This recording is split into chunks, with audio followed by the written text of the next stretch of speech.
You're listening to Inside the Village, where all news is local and no topic is off limits. So help me, Bob, it's bully in the alley. Hey, bully in the alley. So help me, Bob. This is Inside the Village for the week of March 29th, 2023. I'm Scott Sexsmith with Michael Friscolanti, editor-in-chief here at Village Media. Inside the Village brought to you by Mitch Sneddon at Reverse Mortgage Pros. For guides, articles, and information, go to reversemortgagetruth.ca. We took last week off. Good to see you. Good to be back in the studio. I'm sorry. It was my fault. We were out looking for a suit jacket, a second jacket that would fit me, but I'm still in the same one. And you gotta take your time with these things. It does. You got to try it a lot on, right? You got to find that section of the store where the size is right. But we're getting there. My problem is, and Aldo at Moore's can attest to this, I keep moving down to a bigger size. You moved down? I thought you were going to tell you. I guess you'd be moving up, wouldn't you? Yeah, I thought you were going to say. In my head, I like to call it moving down because it's like maybe it makes me feel better. Oh, I thought you were going to say, because I keep seeing you walking out of the gym, that maybe you were going down in size. I'd be afraid to see what happened if I didn't go to the gym. But here's what Aldo will tell you about suit sizes. Okay. Don't let the number fool you. Now, he told me that once, and I called BS on it. And he said, no, it's true. Because every designer, every cut, it's all different. So that's my excuse then. I think you look great in that 42 reg. Yeah, when I was 12. They call that the good old days. The good old days, that's right. I got a story to tell later about some 13-year-olds that'll blow your mind. All right, look forward to it. In the meantime, let's get to the first word to Frisco. Our good friend Keegan Kuzalenka out of Elora Fergus today with a really interesting story from earlier this week. Yeah, you know, we do sound like a broken record because I tell a lot of the same kind of stories every week just about the great work we're doing. But this is a great example of Keegan Kuzalenka is one of our reporters at Elora Fergus today. And he was covering a local township council meeting in the morning, and then later that night was covering another public meeting for the township. And a resident stood up at the microphone, as they often do at these meetings, and said something along the lines of, "How come I had to find out about this thing happening through them?"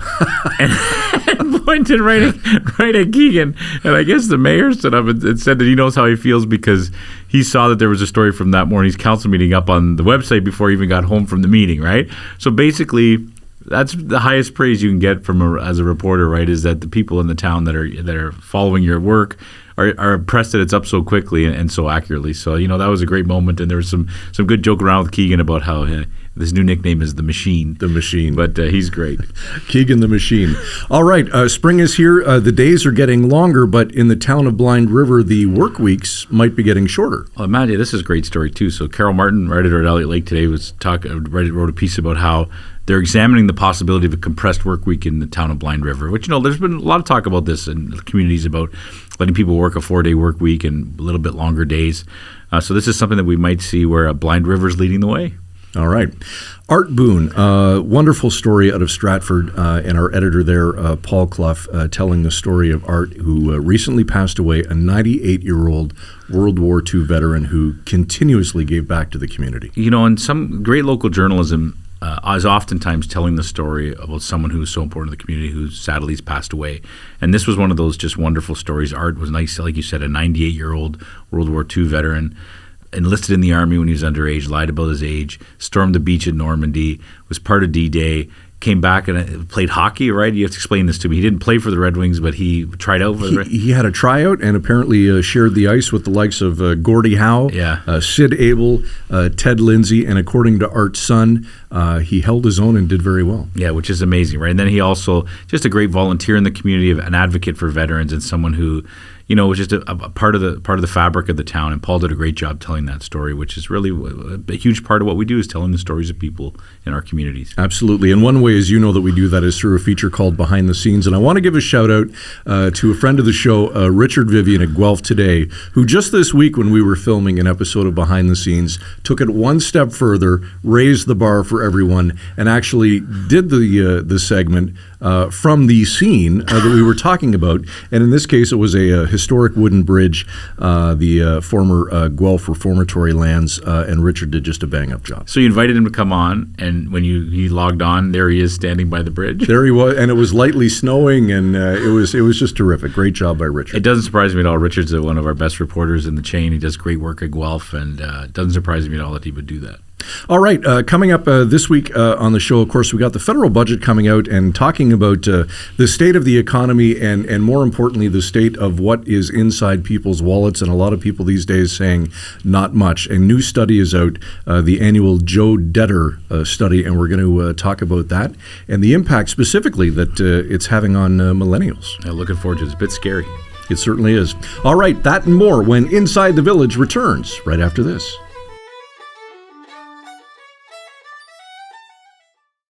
Are you over 55 and considering a reverse mortgage? Receive the free guide that shows you how reverse mortgages really work. Reverse Mortgage Pros, providing trustworthy advice to help you make the right decision.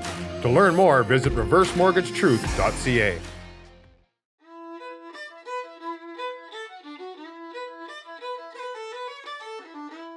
Welcome back to Inside the Village, brought to you by Mitch Snedden at Reverse Mortgage Pros for guides, articles, and information. You can log on to reversemortgagetruth.ca with Michael Friscolanti, editor-in-chief here at Village Media. I'm Scott Sexsmith. Pleased to be joined on the line by Ted Michaelis. Ted is an insolvency trustee with the firm Hoyes, Michaelis and Associates in Guelph. Ted, welcome to Inside the Village. It's great to have you here today. Nice to be here, gentlemen. So we're going to talk about your annual Debtor survey, and I think the first thing that I found very alarming that stood out to me, more than 100,000 Canadians filing for bankruptcy or insolvency in 2022. Ted, I guess my first question, is that number as significant as it seems, and how does it compare to previous years? Well, if that number excites you, you go back 3 years to 2019, and I believe it was 140,000 Canadians filed insolvency. Wow. And so we're off by about 40% from the peak pre-pandemic. Mm-hmm. As terrifying as that number may sound when you put it in perspective, it's going to continue to increase probably for the next decade. It's all based on the fellows that get to approve credit for individuals. They've decided that we just don't all owe enough money, and they're going to keep giving it to us until we all run into trouble. Wow. And obviously the big losers in your study here are millennials. I think it's almost half of the people who filed for bankruptcy in 2022 were millennials. Yeah, and that's an interesting statistic. It's because the millennials don't have the resources that the older cohorts have to fall back on. Mm-hmm. I mean, the millennials don't have homes. They haven't been in the workforce as long. And so when they get into trouble, they don't have the typical things that so you or I could fall back on to rely on. Maybe remortgage the house, or we've got a better credit history, so we've got more access to less expensive money. So, Ted, in the study, insolvent millennials on average 33 years of age and owed an average of $47,283 in unsecured debt. Now, in layman's terms, can you explain to us, and for the benefit of our audience, the difference between secured and unsecured debt, and then what the significance of that average number is? Okay. Well, so the simplest way to look at secured versus unsecured debt is a secured loan or some sort of credit has some sort of asset or something behind it. So, for example, your car loan, your house, a car lease, if you don't make your payments, the people that lent you the money have got the right to come and take something away from you. Mm-hmm. That usually defines a secured debt. So unsecured debts are basically everything else. And they can go from overdrafts on your bank account, your credit cards, your income tax debt is an unsecured debt. Mm-hmm. The worst ones are payday loans and rapid loans, but I'm sure we're going to talk about those. Yeah, we'll definitely get into that. Is part of the problem here, obviously, you talked about how, there is so much credit available, like the people are just taking on more and more of it. But when I think about the millennials, just to stick with that for a minute, and not to pick on the millennials, but is part of it that they're just not learning about money in a way that maybe other generations did at a younger age, how money works, what debt is? Well, yeah, I apologize for this, but one of the common fallacies is that us older folks actually were taught about money. And the way we learned was by the school of hard knocks. Mm-hmm. And the financial literacy is really something that the education system has always been fairly lax on, because it's not in anybody's best interest from a commercial standpoint to teach you how to manage your money. Okay. So the difficulty with the millennials isn't that they weren't taught how to handle their money properly. It's just that there's been a perfect storm of things conspiring against them the last couple of years that have made it particularly bad to be a millennial at this time. Yeah, and that's what I keep thinking too. Just there's so many issues they deal with. It's just another one piled on. We've talked in the past. We've had real estate experts talking about the housing market, for example, and how it seems unattainable for a millennial. And then you see this study come out, and you think, man, like they're never going to be able to get anything. Well, and let's give you some more perspective too. So the millennials, we generally talk about millennials being 18 to 39. I mean, really, they should probably be somewhere 26 to 39 in that range, right? But these are folks that aren't making as much as, say, the folks in the 40s or the 50s because they've only just started. A third of them are carrying student loan debt, which is significant. So you get out of school, you want to get started with your life, but you've got to pay back these student loans first. And then, of course, a significant portion of them are in single income households. So either there's a pair of them, or there's an adult and a child. And it's harder to get by, on anything these days because of the cost of living. Ted, is it a different mindset? And by that I mean when we were growing up, you would buy a house, you would pay off a mortgage, you get a good job and stay there for 30 years and a job with a pension. And today with millennials, certainly that mindset seems to be a little bit different than from when we all grew up. Well, that's exactly right. I don't think a millennial comes out of school now thinking that they're going to have a career for life. Statistically, they probably switch jobs 4 or 5 times. And the difficulty is, of course, when they end up, this is now the post-millennials, the folks that get into problems, the baby boomers, because they had to make a career switch when they weren't planning on it. So they've gotten later in life and had to switch gears when they weren't expecting to have to do that. But that's not talking about the millennials. You talked about the 140,000 number, I think, from a few years ago of Canadians who filed for bankruptcy. We hear so much about the financial storm that's coming and the sort of the bad things that are on the horizon. It's hard to predict things, but do you see in the next 5 years that number will climb again back above that as people struggle? So I'm quite confident that we're going to see an increase of 25% this year over last year. And next year we'll see another 25% increase over this year. And the reasons for that simply because people are still carrying the same levels of debt that they were pre-pandemic. And all of the various government reliefs and I guess the relaxed posture that the world was taking to let people catch their breath are now expiring. And so the government's looking for the tax money that they may have overpaid you because of the CERB benefits. The credit lenders are actually going back to court now to try to collect because the pandemic is effectively over from an optics point of view. I mean, people are still obviously experiencing the hardship, but now the world is getting back to, we want our money. Yeah. When you go back to that time, and you're an expert in this, did you kind of see that coming? I mean, I guess a lot of people did kind of think, okay, I can collect CERB, I can get this kind of relief, and it's going to help me through this, not really thinking that on the other end that someone's going to come back and ask for it. Yeah, I mean, I understood the need for the CERB benefits, and certainly it helped a great number of Canadians. There's no denying that. But the only way to do it very efficiently and quickly was to just make it a blanket benefit. And now there are an awful lot of people that are paying the price. The millennials didn't traditionally, they weren't high tax debtors, but now half of them have some sort of tax liability. And you can account most of that to being paid a CERB benefit they probably shouldn't have applied for or been entitled to. Ted, the thing that we were just talking about before you came on that really struck me about the study is that over half of insolvent debtors have at least one rapid high-cost loan. And we look at those high-cost loans that can typically carry a minimum interest rate between 29.99% and 59.99%. Wow. And, we all kind of know these exist, right? But we just don't give them a lot of thought. I mean, who are these guys that are running these companies that are giving loans at this rate? And why are people being approved for them, I guess? I guess it's desperation, right? Well, it is. I mean, there used to be an old saying, if a bank won't give you money, then you shouldn't be borrowing. These fellows, they fill a market niche that the banks just can't satisfy. So you can apply for one of these loans while you're watching TV and sitting, eating popcorn in front of the television. You can do it in the middle of the night. They make it very easy to borrow, and they're just very difficult to repay. And so the rapid loans are quite upsetting, but the worst type of this loan we haven't hit on yet, and those are the payday loans, because they have interest rates up to 390% annually. What?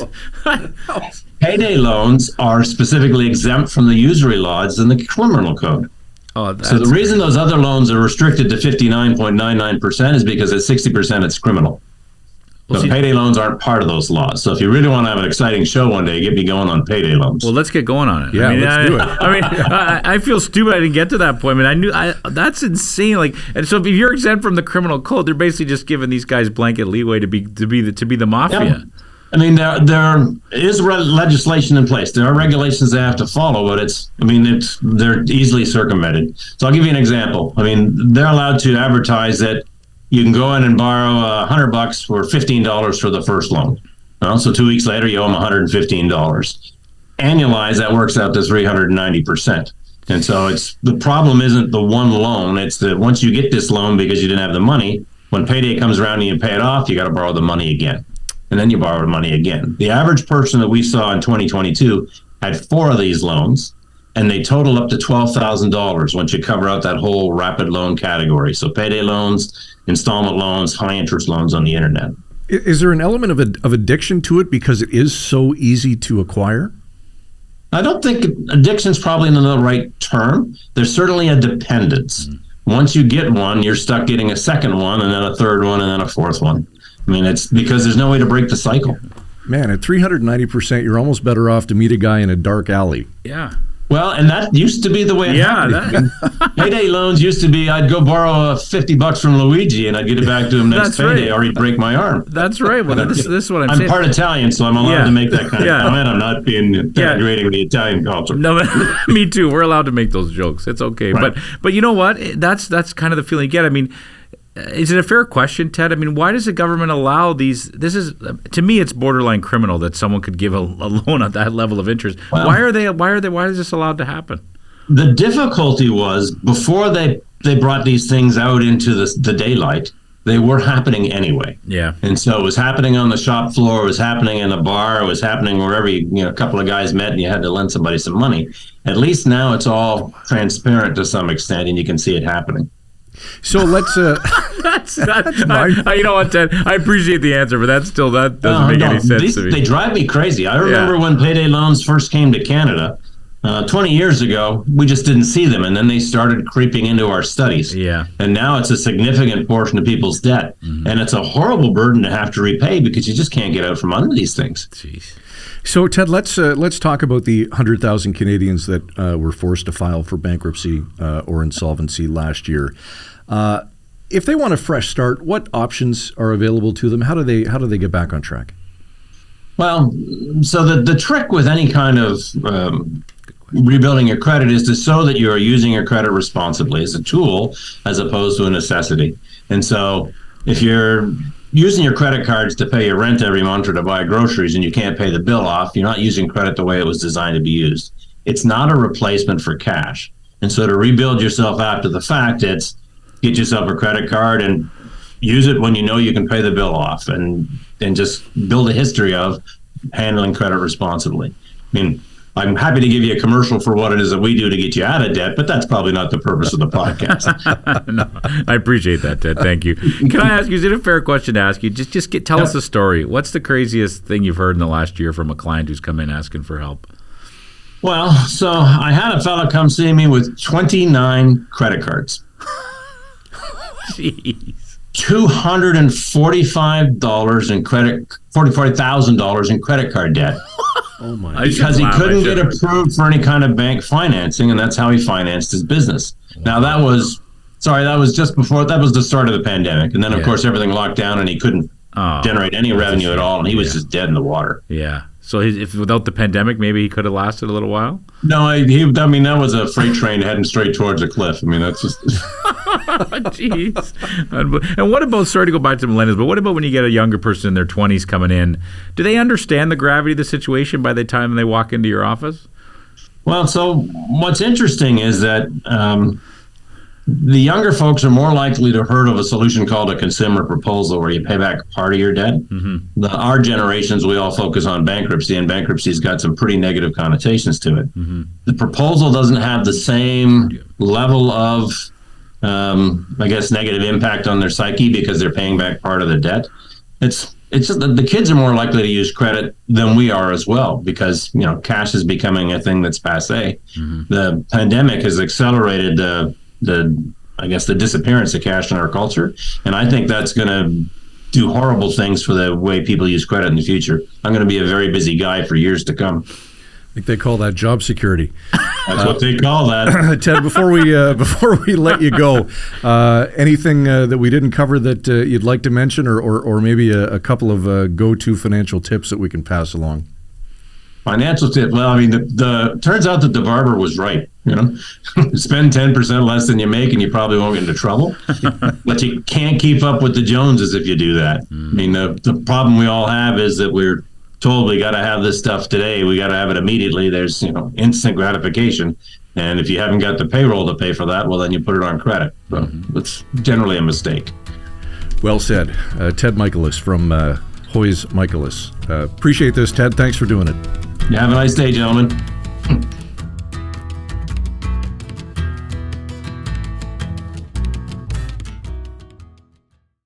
Reporters, editors, and journalists who go the extra mile to get the story and get it right. Go behind the scenes with those who cover the stories that matter most to you and your community. Look for it in the Village Features section of your favorite Village Media website across Ontario.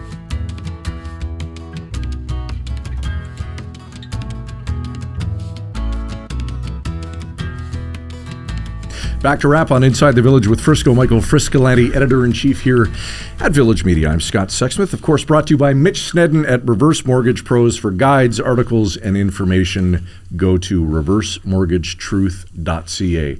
I am still blown away that an individual had 29 credit cards, amassing a debt of $245,000. That's wild. And I often say to people, I swear if you ask people that are friends of mine, not that you're not my friend, Scott, but if you ask other people, I've mentioned that you drive by these payday loans places and they're maddening, right? Because they're in neighborhood. But tempting. Yeah, but they got the neon lights shining 11 o'clock at night.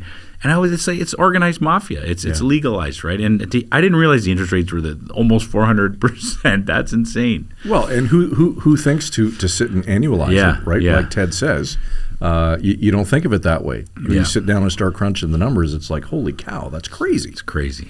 All right, before we go, a simply wonderful hockey story out of Sault Ste. Marie and the Sault Pee Wee Pro Shop Penguins that I thought you could share with us. Yeah, you know what? I have to tell this story. It's the end of the hockey season all over Ontario, right? Teams of all levels, like the elite AAA teams and the low-level house league teams, are all finishing their seasons. If you have Facebook, your friends are filling your feeds full of your friends, kids, winning medals or whatever. So there's all kinds of great, minor hockey stories going around the province right now. But here in the Sault, there's a team called the Pro Shop Penguins from the Sault Major Hockey Association. And this was a team that struggled all year, okay? They only won a handful of games during the season, and there were moments they felt pretty down on themselves that, the season was going to end quickly. When you talk about March Madness, so the Penguins went into the round robin of the playoffs totally expecting to not go anywhere. They lost their first game.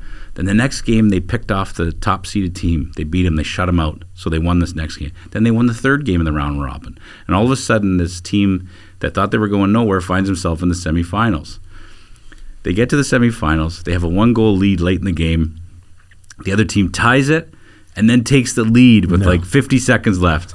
And everyone in the stands is like, oh, you know what, good season. We got this far, whatever. One of the guys goes down the ice, 20 seconds left, scores a tying goal. Crowd goes bananas. Couple minutes into overtime, they score the winning goal. So they come back from the dead, win the semifinal game. They're going to the finals. It's at the GFL Gardens here where the Hounds play on a Sunday night. So they're now playing the second place team in the league. And they've never beat any of these teams all year, right? Lost all year. They get to the finals. They're down 1-0. It's 1-0 all game. 5 minutes left in the game. The Penguins tie the game, and the floodgates open. They score another goal with an empty netter. The crowd's going bananas. The final horn goes. The kids jump on. No business at all being in the finals, let alone winning the finals. They're just unbelievable. And I know there's stories like this all over the province right now, kids, but man, if you don't, this is the reason you watch sports, right? And if these kids didn't learn that if they believe in themselves, they can do something, they certainly learned it that weekend. So a huge shout out to the Sioux Pee Wee Pro Shop Penguins, U15 in the Sioux Major Hockey Association. That was a win for the ages. It's something they're never going to forget for the rest of their lives. And that is so what's wonderful about sports of any kind. It's the stuff that dreams are made of. 100%. And you know what? And I got to say, the coaches were pumping these kids up in the last few months of the season, just talking about, you got to believe in yourselves. There's a lot of negativity sometimes. They're losing. And just to see the look on their faces, see them holding the trophy and feeling that. And, as we all know with hockey, right, is that then that's the end. These boys, the season moves on. Some are older, so they go on to a different league. Some of them go on to a different team. That group will never play together again. It's that one time, that one season.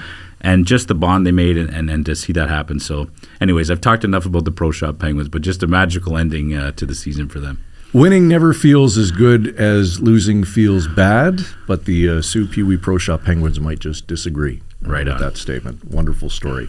All right, that's it for us this week. Don't forget you can reach out to Derek Frisco or myself anytime, 24/7, ITV at villagemedia.ca. You can catch all episodes at insidethevillage.ca, wherever you get your favorite podcasts, and of course across the Village Media Network. For executive producer Derek Turner, editor-in-chief, and wonderful hockey storyteller Michael Friscolanti, I'm Scott Sexsmith. We'll talk to you next Wednesday.